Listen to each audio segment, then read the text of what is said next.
चलो बेटा स्टार्ट करते हैं chapter number 8 declaration and payment of dividend. Again इसे भी हम मेहनत करके अपने ICAI के मॉड्यूल से कंप्लीट कर देते हैं। मैं चैप्टर स्टार्ट कराने से पहले एक बेसिक बात आपको बताना चाहूंगा कि कंपनी में इन्वेस्ट करने वाला शेयर होल्डर एक पैसिव इनकम चाहता है कि अगर उसने पैसा इन्वेस्ट किया है तो उसके पैसे आते रहें। तो इसके लिए कंपनी क्या करती है, जब वो प्रॉफिट अर्न करती है तो अपने प्रॉफिट का एक पार्ट शेयर होल्डर को डिस्ट्रीब्यूट करती है। ये जो पार्ट उन्होंने शेयर होल्डर को डिस्ट्रीब्यूट करा, इसी पार्ट को डिविडेंड बोला जाता है।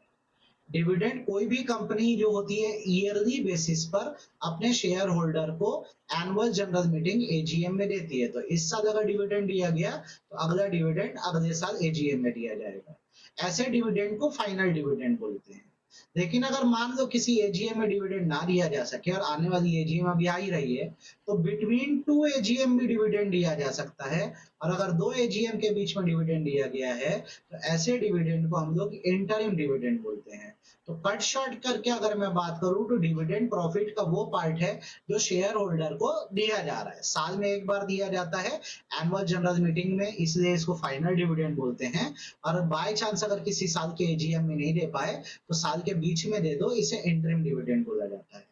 अब हम जब एनुअल जनरल मीटिंग या डिविडेंड के बारे में मेनली पढ़ाई करते हैं तो इसका जो मेनली लीगल फ्रेमवर्क चालू होता है या स्टार्ट होता है वो सेक्शन 123 से होता है और ये जाता है पूरा 127 तक। डिविडेंड का पूरा लीगल फ्रेमवर्क यहाँ तक जाता है। स्टेप बाय स्टेप हम लोग बातें करेंगे और एक एक चीजें सीखेंगे। जैसे डिविडेंड की डेफिनेशन क्या है, तो डिविडेंड में देखो इंटरिम डिविडेंड भी आ जाता है, क्योंकि डिविडेंड तो फाइनली एक ही बार दिया जाता है, लेकिन अगर साल के बीच में दिया जा रहा है तो इंटरिम है। डिविडेंड है क्या, अगर कोई भी सम जो कंपनी अपने मेंबर्स या शेयर होल्डर का आउट ऑफ प्रॉफिट दे रही है तो इसे हम लोग क्या बोलते हैं, डिविडेंड बोलते हैं।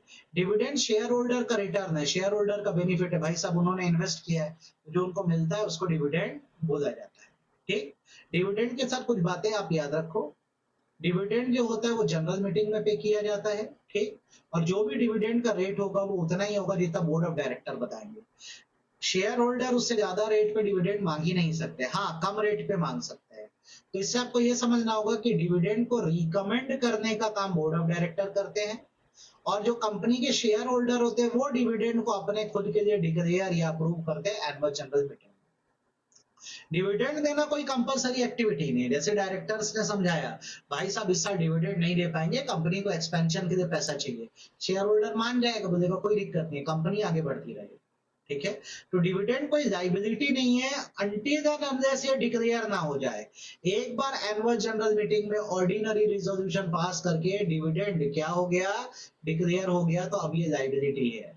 ठीक, जैसा मैंने पहले भी बोला डिविडेंड को रिकमेंड बोर्ड ऑफ डायरेक्टर कर रहे हैं और डिक्लेयर कौन कर रहा है, खुद के लिए शेयर होल्डर कर रहे हैं। तो शेयर होल्डर ज्यादा रेट ऑफ डिविडेंड नहीं मांग सकते जितना बोर्ड ऑफ डायरेक्टर बोल रहे हैं। हाँ कम रेट एक्सेप्ट कर सकते हैं, कहीं कोई दिक्कत नहीं है, लोअर रेट एक्सेप्ट कर सकते हैं, हायर नहीं कर सकते। आपको जो डिविडेंड मिलेगा वो शेयर की फेस वैल्यू पे मिलेगा, याद रखना। ठीक है, जैसे AB लिमिटेड नाम की कंपनी है, उसके शेयर की फेस वैल्यू 10 रुपए। ठीक, इसके शेयर की मार्केट वैल्यू 250 रुपए। ठीक, कंपनी ने AGM में डिविडेंड डिक्लेयर किया 20%। शेखर जी के पास 1000 शेयर है जो उन्होंने मार्केट से 300 रुपए में परचेज किया। तो शेखर जी को कितना डिविडेंड मिलेगा, तो शेखर जी को जो डिविडेंड मिलेगा वो शेयर की फेस वैल्यू पे मिलेगा।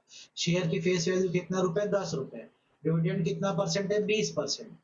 तो 10 रुपए का 20% 2 रुपए होता है। शेखर जी के पास है 1000 शेयर इंटू 2 रुपीज, तो शेखर जी का जो डिविडेंड है वो कितना होगा, 2000 रुपए होगा। तो आप कभी भी डिविडेंड जो होता है वो मार्केट वैल्यू नहीं फेस वैल्यू पे कैलकुलेट करते हैं। ठीक है, डिविडेंड दो तरह के होते हैं, जो दो एनुअल जनरल मीटिंग के बीच में दिया जा रहा होता है उसे इंटरिम डिविडेंड बोला जाता है। इंटरिम डिविडेंड को डिक्लेयर करने का काम बोर्ड ऑफ डायरेक्टर करते हैं। ये इंटरिम डिविडेंड जो होता है ये कहां से पे होता है, तो सरप्लस से, जो प्रॉफिट एंड लॉस अकाउंट है। ठीक है, या फाइनेंशियल ईयर का जो प्रॉफिट है, या पिछले क्वार्टर में या पिछले 3 महीनों में प्रॉफिट जो जनरेट हुआ, वहां से भी आप क्या कर सकते हो, डिविडेंड, इंटरिम डिविडेंड दे सकते हो। मान लो अगर पिछले क्वार्टर तक कंपनी लॉसेस में है तो आप अगर डिविडेंड देना चाहो तो डिविडेंड जो आप दोगे वो 3 साल के एवरेज रेट से ज्यादा नहीं होगा। जैसे एक साल आपने 12% दिया, एक साल आपने 18% दिया, एक साल आपने 30% दिया, तो इस साल आपकी कंपनी उतने प्रॉफिट में नहीं है, मतलब लॉस में है ना, तो आप डिविडेंड कितना दे पाओगे? 12 प्लस 18 प्लस 30 बाय 3, ये कितना होगा? 60/3, माने 20%, इससे ज्यादा नहीं दे पाओगे। ठीक है, आई होप यहाँ तक बात समझ आ गई। जितना भी इंटरिम डिविडेंड आप डिक्लेयर कर रहे हो, मीटिंग होने के, एक्स्ट्राऑर्डिनरी जनरल मीटिंग होने के 5 दिन के अंदर इसको आप एक स्पेशल अकाउंट में डाल देना। बाकी जो सारे वही प्रोविजन है जो फाइनल डिविडेंड के, जो अभी मैं आगे आप लोग को पढ़ाने वाला हूँ। ठीक, अब बात करता हूँ फाइनल डिविडेंड की। तो फाइनल डिविडेंड वो है जो एनुअल जनरल मीटिंग में डिक्लेयर होता है। इसका जो रेट है उसको बोर्ड ऑफ डायरेक्टर सिर्फ रिकमेंड करते हैं, और एनुअल जनरल मीटिंग में शेयर होल्डर खुद के लिए डिविडेंड डिक्लेयर करते हैं। तो बेसिक डिफरेंस क्या आ रहा है?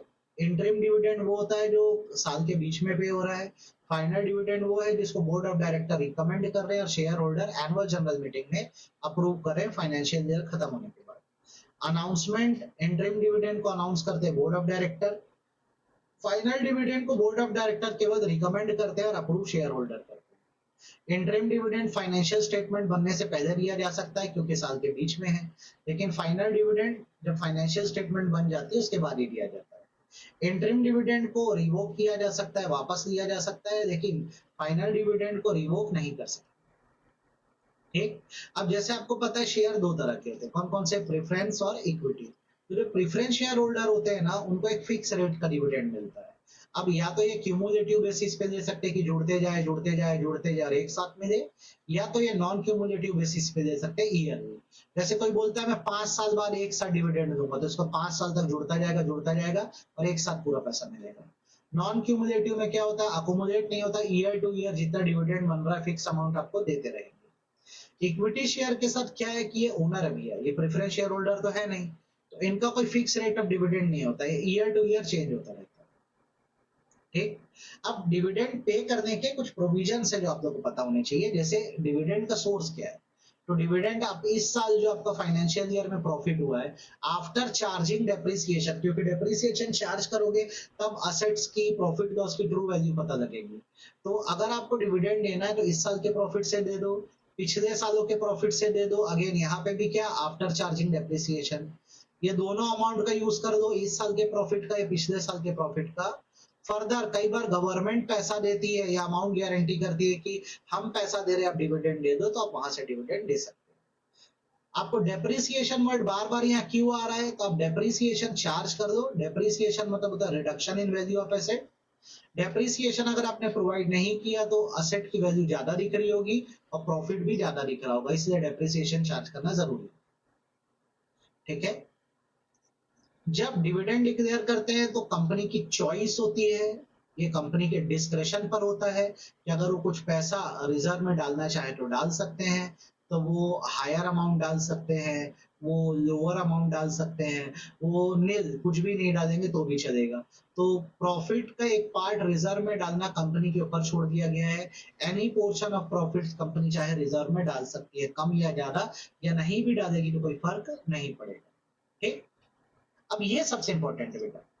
मान लो अगर किसी साल आपके पास पैसे नहीं है, मतलब प्रॉफिट आपको हुआ नहीं, आप लॉस में हो या लेस प्रॉफिट की सिचुएशन में हो, तो आप चाहो तो अपने फ्री रिजर्व का यूज करके डिविडेंड बांट सकते हो, पर कुछ शर्तें या कंडीशन से फुलफिल करना। सबसे पहला, जो आपका रेट ऑफ डिविडेंड होगा 3 ईयर के एवरेज रेट से ज्यादा नहीं होगा।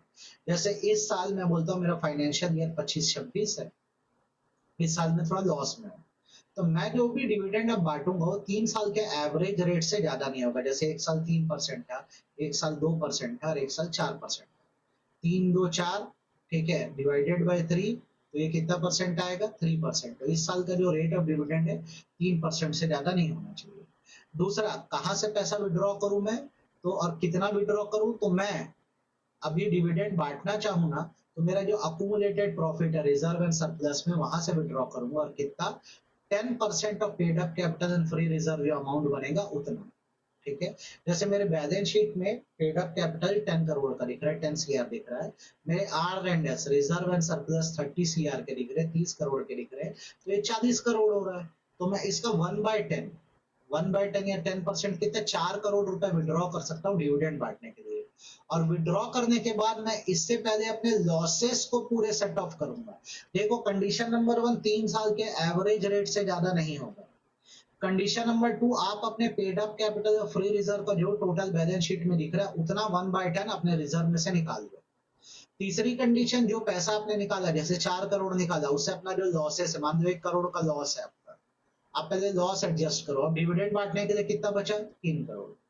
चौथी कंडीशन, ये सबसे इंपॉर्टेंट कंडीशन है, आप जब रिजर्व एंड सरप्लस से बैलेंस विड्रॉ करोगे डिविडेंड बांटने के लिए, तो ये बैलेंस कभी भी शेयर कैपिटल के 15% से ज्यादा ही होना चाहिए, इससे कम नहीं होना चाहिए। जैसे आपका यहाँ पे देखोगे एग्जांपल में शेयर कैपिटल 10 करोड़ है, तो उसका 15% में करूंगा तो 1.5 करोड़, 1.5 CR। आपके रिजर्व एंड सरप्लस का बैलेंस 30 करोड़ था, उसमें से आपने 4 करोड़ निकाला, तो ये 26 करोड़। तो आप देखोगे तो अभी आपका जो रिजर्व एंड सरप्लस है वो कैपिटल के 15% से ज्यादा है। और हमको भी यही चाहिए कि आपका बैलेंस बहुत कम ना हो जाए, आपका कैपिटल का 15% जितना है उससे ज्यादा ही होना चाहिए, कम नहीं होना चाहिए। ठीक है, ये बहुत अच्छे से आप लोग को पढ़ना होता है। ठीक, अब फिर नेक्स्ट प्रोविजन हमारा आता है कि अमाउंट को कहाँ डिपॉजिट करें। तो जैसे आपने डिविडेंड डिक्लेयर किया जनरल मीटिंग में, तो अमाउंट एक स्पेशल अकाउंट में मीटिंग होने के 5 दिन के अंदर डाल दो। जैसे अगर एनुअल जनरल मीटिंग 24 सितंबर को ही है, तो स्पेशल बैंक अकाउंट में पैसा 29 सितंबर तक डाल दो। ठीक, डिविडेंड किसको पे करे? तो डिविडेंड आप रजिस्टर्ड शेयर होल्डर को ही पे करना। ठीक है, आप किसी को भी ऐसा नहीं कि उठाए और डिविडेंड दे दिए, जो रजिस्टर्ड शेयर होल्डर है उसी को पे करो। सपोज करो एक पर्सन है जिसने शेयर खरीद लिया, पर रजिस्टर ऑफ मेंबर में उसका नाम नहीं है, तो भले उसने पूरा पैसा ट्रांसफरर या जो शेयर बेचने वाले उसको दे दिया है, पर क्योंकि रजिस्टर में उसका नाम नहीं है तो उसको डिविडेंड का पैसा नहीं मिलेगा। ठीक है, क्यों नहीं मिलेगा? उसका नाम रजिस्टर में लिखा नहीं है, तो उसको ऑथराइज शेयर होल्डर या रजिस्टर्ड शेयर होल्डर कैसे माने? हाउएवर, अगर जो रजिस्टर्ड शेयर होल्डर है ये रिटर्न ऑथराइजेशन दे देता है कि मैंने अपने शेयर ट्रांसफर कर दिए हैं, उस ट्रांसफरी का नाम भले रजिस्टर में नहीं है, लेकिन आप उसको डिविडेंड दे दो तो कंपनी दे देगी, वरना नहीं देगी। ठीक है, डिविडेंड हमेशा कैश में पे होता है, काइंड में पे नहीं होता। ये बाय चेक पे होता है, या वारंट पे होता है, इलेक्ट्रॉनिक मोड से पे होता है। कैसे? जब भी डिविडेंड डिक्लेयर होगा 30 डेज के अंदर आपको डिविडेंड वारंट या चेक भिजवा दिया जाएगा। ठीक है, आपके रजिस्टर्ड एड्रेस पर। डन। तब आप डिविडेंड डिक्लेयर नहीं कर सकते, तो मान लो अगर आपकी कंपनी ने कोई डिफॉल्ट किया पुराना डिपॉजिट का पैसा देने में, या सेक्शन 74 में कि जब एक्ट कमेंस हुआ था 1 अप्रैल 2013 को, ठीक है, 1 अप्रैल 2014 को जब ये एक्ट पूरी तरह से लागू हुआ था, डिपॉजिट के रूल लागू हुए थे, आपको मैंने बात पढ़ाई है कि सबका पैसा 3 साल में वापस कर देना था, आप अभी तक नहीं करे हो, तो आपको पुराना ड्यू बाकी है ना, तो आप डिविडेंड कैसे बांटोगे? वैसे अगर आपकी सेक्शन 8 कंपनी है, तो सेक्शन 8 कंपनी में स्पेसिफिक प्रोहिबिशन होता है कि मेंबर्स डिविडेंड नहीं डिस्ट्रीब्यूट कर सकते, तो डिविडेंड डिस्ट्रीब्यूट नहीं कर पाओगे। ठीक, अब आता है अनपेड डिविडेंड अकाउंट का कंसेप्ट, सेक्शन 124, बहुत अच्छे से पढ़ो मेरे साथ, इसको शॉर्ट में यूडीए बोलते हैं।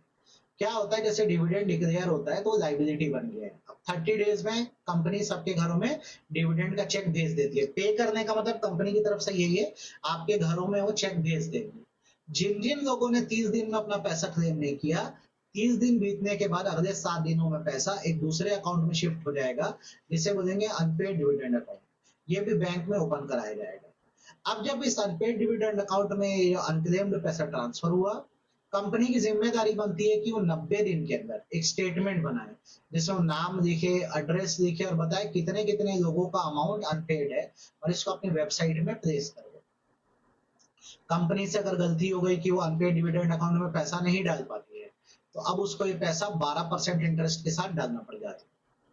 ठीक है, अब जिसका भी पैसा इस अकाउंट में पड़ा है अनपेड डिविडेंड अकाउंट में, चाहे तो क्लेम करके यहाँ से निकाल सकता है। इस अकाउंट में मेरे बच्चों ये पैसा 7 ईयर्स तक पड़ा है, और 7 ईयर में यदि इन पैसों को क्लेम करने को ही नहीं आता है, तो ये सेंट्रल गवर्नमेंट फंड में चला जाएगा, जो सेक्शन 125 में बना है। उस फंड को बोलते हैं investor education and protection fund. अब इस फंड में जब पैसा चला गया, तो कोई भी पर्सन है जिसका पैसा यहाँ है, तो वो इस आईईपीएफ के फंड से भी क्लेम कर सकता है। ठीक, आई होप यहाँ तक आपको पूरी कहानी और कंसेप्ट अनपेड डिविडेंड अकाउंट का समझ आ गया होगा। 7 साल तक पड़ा है, मैं दोबारा बोल रहा हूँ, यहाँ पैसा। उसके बाद ये पैसा कहाँ जा रहा है? Investor education and protection fund में। ये सेंट्रल गवर्नमेंट का फंड है, जो कंपनीज एक्ट के सेक्शन 125 में बना है। प्रीवियसली, पहले ना, ये सेक्शन 205C हुआ करता था इंडियन कंपनीज एक्ट 1956 में। इस फंड को डिसॉल्व कर दिया गया और एक नया फंड बनाया गया सेक्शन 125 में। बीइंग अ स्टूडेंट आपका फोकस किस बात पे होगा कि इस फंड में कौन कौन सा अमाउंट क्रेडिट होता है। तो amount given by central government, donation by central government, unpaid dividend account का पैसा यहाँ जाता है, जनरल रेवेन्यू अकाउंट गवर्नमेंट का जो उसका पैसा यहाँ जाता है, पुराने आईईपीएफ जो सेक्शन 205C था वहां का बड़ा फंड भी यहीं आ गया है। ऊपर दिए गए सारे फंड को अगर आप इन्वेस्ट कर दोगे वहां से होने वाली इनकम, ठीक है। कुछ लोगों ने डिसगॉर्जमेंट किया होगा या पैसों में गड़बड़ी करी होगी, उनका भी पैसा इसी फंड में चला जाता है, ठीक है। Share application money company refund करना चाह रही है लेकिन अभी तक लोगों ने क्लेम नहीं किया है, तो 7 साल बाद ये पैसा आईपीएफ में चला जाता है। डिपॉजिट का पैसा कंपनी पे करना चाह रही है लेकिन लोग देने नहीं आए, 7 साल बाद ये कहाँ चला जाता है आईपीएफ में। सेम डिवेंचर के साथ भी, और इन सारी चीजों पे बनने वाला इंटरेस्ट भी आईपीएफ में जाता है। वैसे ही मान लो अगर कुछ मर्जर अमालगमेशन कंपनी का हुआ, कुछ शेयर्स बेचे गए लोगों के, तो लोग पैसा देने नहीं आए तो पैसा भी आईपीएफ में चला जाएगा। प्रेफरेंस शेयर रिडीम हो गया है लेकिन लोग पैसा देने नहीं आए, ये भी कहाँ चला जाएगा, आईपीएफ में चला जाएगा। उसके अलावा सच अदर अमाउंट जो गवर्नमेंट प्रिस्क्राइब कर देगी वो भी कहाँ जाएगा, आईपीएफ में। अदर अमाउंट में क्या है, ग्रांट, फीस, इनकम एक्सेट्रा।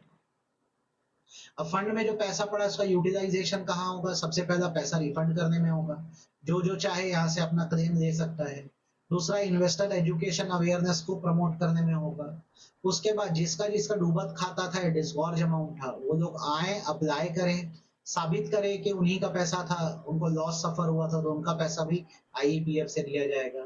फिर अगर कोई कंपनी के ऊपर क्लास एक्शन सूट किया है और लीगल खर्चे बहुत आ रहे हैं तो उसका भी रिम्बर्समेंट कहाँ से हो सकता है, आईपीएफ से हो सकता है। तो कुल मिला के आईपीएफ बड़ा ही यूजफुल फंड है जो आप लोग के भले के लिए बनाया गया है। इसका कॉन्स्टिट्यूशन अच्छे से पढ़ लो। आईपीएफ का सिस्टम ये होता है कि यहाँ पर जो secretary ministry of corporate affair होते हैं या के एक्स ऑफिशियो चेयरपर्सन है, उसके अलावा 6 मेंबर होते हैं, मैक्सिमम 7 तक हो सकते हैं, और चीफ एग्जीक्यूटिव ऑफिसर हो सकते हैं, ठीक है। यहाँ पे जो फंड्स वंड्स हैं ये सारा गवर्नमेंट अपनी तरफ से इनको प्रोवाइड करती है, ठीक। इनका जो भी वर्क है वो सब्जेक्ट टू ऑडिट है, और यहाँ ऑडिट का काम controller and auditor general of India करता है, ध्यान रखना, ठीक है। यहाँ तक आई होप आपको पूरा ध्यान आ गया, आईपीएफ समझ आ गया। जो काम का है ना बस मैं वही टिक कर रहा हूँ, पता है, अब भी वही पढ़ो। देन बारी थी अबेयंस। अबेयंस का मतलब होता है बंदे के पास शेयर हैं लेकिन अभी शेयर रजिस्ट्रेशन पेंडिंग है। मतलब मैंने अपने शेयर किसी के नाम कर दिए हैं पर अभी उसका शेयर ट्रांसफर रजिस्ट्रेशन हुआ नहीं है, उसके नाम पे भी शेयर चढ़े नहीं है या रजिस्टर में रिकॉर्ड नहीं बनाया गया है। तो इस सिचुएशन में ये बोला जाएगा कि उसका जो डिविडेंड का अमाउंट है उसको अनपेड डिविडेंड अकाउंट में डाल दो, अनटिल एंड अनलेस जो रजिस्टर्ड होल्डर है वो खुद से ना बोल दे कि ये शेयर ट्रांसफरी के नाम कर दो और इसका डिविडेंड भी ट्रांसफरी को दे दो। अबेयंस का मतलब होल्ड पे कर देना होता है बच्चों, कि जैसे एक बंदे ने एक्स ने शेयर वाई को ट्रांसफर किया है पर वाई का नाम अभी रजिस्टर ऑफ मेंबर में नहीं आया है, अभी भी एक्स का नाम लिखा हुआ है, तो पहले पैसा अनपेड डिविडेंड अकाउंट में डालेंगे, फिर वाई का नाम जब रजिस्टर में आ जाएगा तो उसको पे कर देंगे।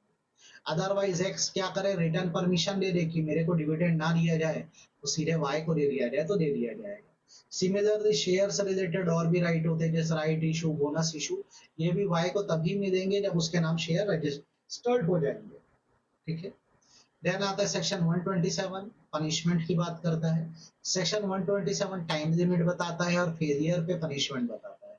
तो टाइम लिमिट ये है कि जैसे कंपनी डिविडेंड डिक्लेयर करती है तो जो भी डिविडेंड वारंट या चेक है 30 डेज के अंदर कंपनी को पोस्ट कर देना होता है। मेरे बच्चों कंपनी का काम सिर्फ डिविडेंड वारंट या चेक को पोस्ट करना है, पोस्ट करते ही कंपनी अपनी लाइबिलिटी से एब्सॉल्व या फ्री हो गई है। अब शेयर होल्डर के पास वो चेक या वारंट पहुंचे या ना पहुंचे उससे कोई फर्क नहीं पड़ता, कंपनी के ऊपर कोई लाइबिलिटी नहीं आएगी क्योंकि कंपनी ने अपनी जिम्मेदारी निभाई, उसने पोस्ट कर दिया। अब उसके आगे पहुंचे ना पहुंचे उसकी जिम्मेदारी नहीं है। मान लो अगर कंपनी ने डिविडेंड वारंट या चेक पोस्ट ही नहीं किया तब कंपनी की लाइबिलिटी बनेगी, और जो कंपनी के डायरेक्टर्स हैं उनको 2 साल तक की जेल हो सकती है और जुर्माना लग सकता है 1000 रुपीज पर डे जब तक कि डिफॉल्ट कंटिन्यू हो। वैसे ही कंपनी को ये पूरा पैसा वापस करना होता है, कितने इंटरेस्ट के साथ, 18% इंटरेस्ट के साथ देना पड़ता है, मतलब डिविडेंड का पैसा। वापस समझो, डिविडेंड 30 डेज में पे करना है। पे करने का मतलब होता है कंपनी चेक बना के आपके यहाँ भिजवा देगी। अब आपको मिले ना मिले उस पर कंपनी की जिम्मेदारी नहीं है, याद रखना बात। कंपनी के ऊपर लायबिलिटी तब आएगी जब वो 30 डेज में आपके यहाँ चेक भिजवा ही ना पाए, तब कंपनी के डायरेक्टर पे पेनल्टी लगेगी और कंपनी को 18% इंटरेस्ट के साथ डिविडेंड अमाउंट देना पड़ेगा।